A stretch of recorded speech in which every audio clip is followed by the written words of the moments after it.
Sure. World Cup. That's cool. So obviously, having grown up in the USA and over in the States, football's not massive over there. But how did you first get involved? Well, a lot of people don't know this, but soccer's or football here is the most played sport in America for kids up to about the age of kind of 14, 15 years old. So I was just like every other kid. You know, I came in, I played a lot of sports growing up, just like a lot of Americans do.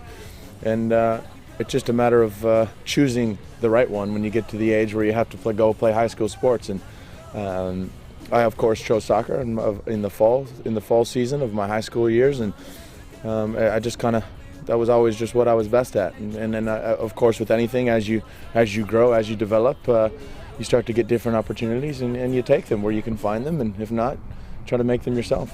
And obviously, when you first came over, you actually played non-league for Southall. I did, yeah. Did you ever imagine one day you'd be playing in the Premiership and maybe going to the World Cup?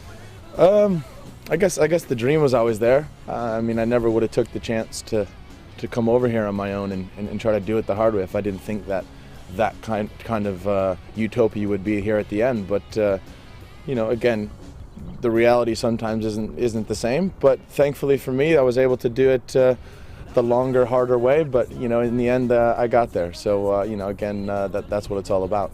Well, obviously, you really quickly became a success at Watford and got picked for the USA. What was it like playing international football?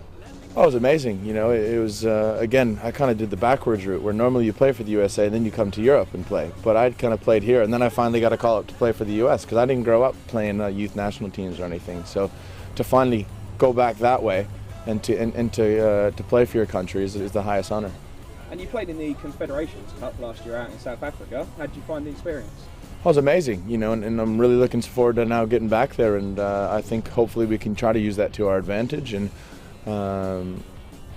also just the atmospheres and everything really get you excited about the World Cup, because there's probably about 15 times that amount of people, and the noise and the craziness is about to begin, and that's exciting times. And America's obviously got some really good players coming through now, a lot of them in the Premiership as well. Are you quite confident you can perform well at the World Cup?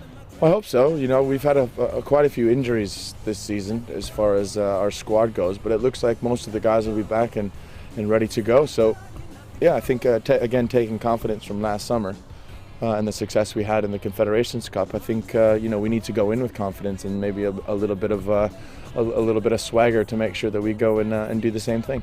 And obviously you've drawn England in the first group stage. Looking forward to that match in particular? Yeah. For me personally, especially, you know, it's one of those games that it's the dream draw for me.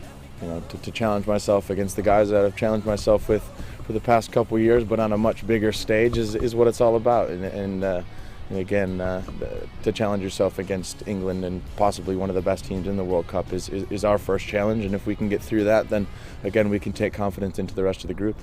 And how do you think the English Watford boys will react if you end up scoring a winning goal against England? Oh, I hope I get lots of nasty texts that day, but it would be well worth it. And what are your predictions for the USA-England game? You know, of course, I would never say we're going to lose, so I would hope for a draw.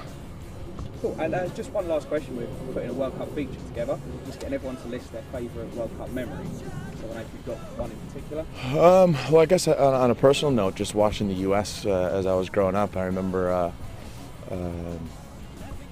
one of our defenders called Marcelo Balboa did a bicycle kick, and it hit the crossbar, and we would have beat. I can't remember who we were playing, but I remember the announcer just yelling, and it's a bicycle kick by Balboa, in like this American accent. That will always live in my mind as like the USA at the World Cup. Cool, brilliant. Thanks very much.